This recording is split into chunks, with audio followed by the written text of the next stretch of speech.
What I learned in 8th grade language arts for the year 2010-2011. Every administrator, teacher, and past student of mine knows how hard I have been trying to get moved back to 7th grade. It may just be that I've forgotten how hardworking and adorable 7th graders are, but I've officially changed my mind. When I taught 7th grade, I received at least 20 emails from parents after the first interim came out. Now, I'm as sarcastic and sharp-witted as I want, let students use Tupac and The Hangover as poetry, and teach speak without trouble. I also don't bat an eye at FCAT rights when most would freak themselves and their students out. Part of the reason for this change is how different you guys are from my past students. I don't think I've ever worked with a more opinionated, passionate, or fun group of teenagers. I definitely know that I have never had so many students hate Touching Spirit Bear, Love That Dog, or Poetry Live as much as you all, and I have certainly never seen some of those poems performed before. I've always known I needed to include more nonfiction in my curriculum, but I had never done more than the occasional passage. This year, I was determined to fix that gap. Both We Beat the Street and Chasing Lincoln's Killer turned out to be my new favorites I will continue to teach. Also, I learned so many interesting facts about The Blind Side. I even learned that Michael really did stop the airbag. When I was told at an English department meeting that I had to teach Greek and Latin roots this year, I was so not thrilled. But I've learned that not only are they helpful, they're also really fun. I loved the superhero assignment and have learned so much by exploring Greek and Latin roots with you.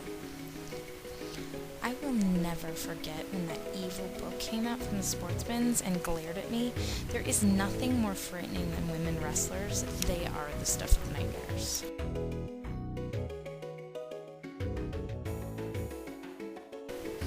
Peyton gives me such joy.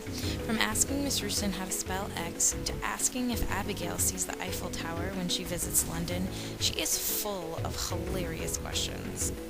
The most simple things amaze her, like how the lead goes all the way through a pencil, and that dot on the end is in fact the lead and not a sticker. She also knows the coolest facts, like the fact that Hawaii is a country, and one of our spelling words is actually pronounced jalapeno. And luckily, she's learned not to ask if we are coloring on days when the agenda says alliteration. I get really ridiculously busy and run down on certain days. It's like that old saying, when it rains, it pours. And on those days when I have quite a hefty list of things I don't want to do, I've been picking up the phone and making positive phone calls this year. Maybe you're one of those who has come home to find that I spoke to your mom or dad about how much I enjoy having you in my class.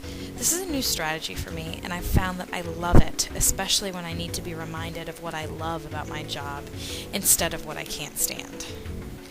When Jake wrote quite persuasively about how special Ramen Noodle Day was, my interest was piqued.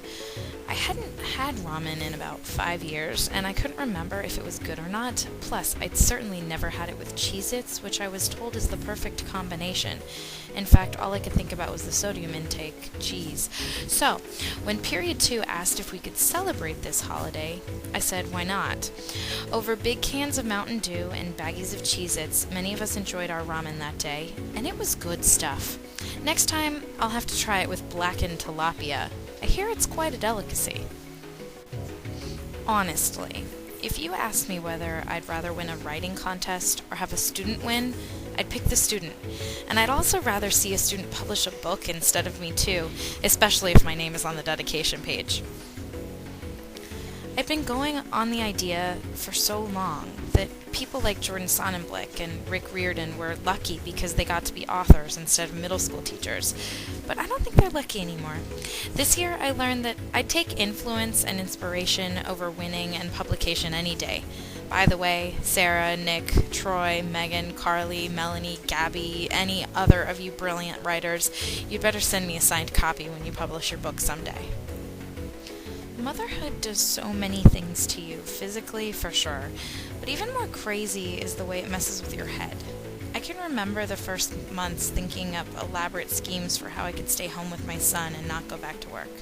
The craziest involved moving to Charleston. Don't ask, it's a strange story, but then the time came to go back to work, and I loved it. Sure, it was hard the first days, but I also found that I was blessed with a group of students that I loved, the title of Teacher of the Year and Favorite Teacher, and a renewed passion for my job.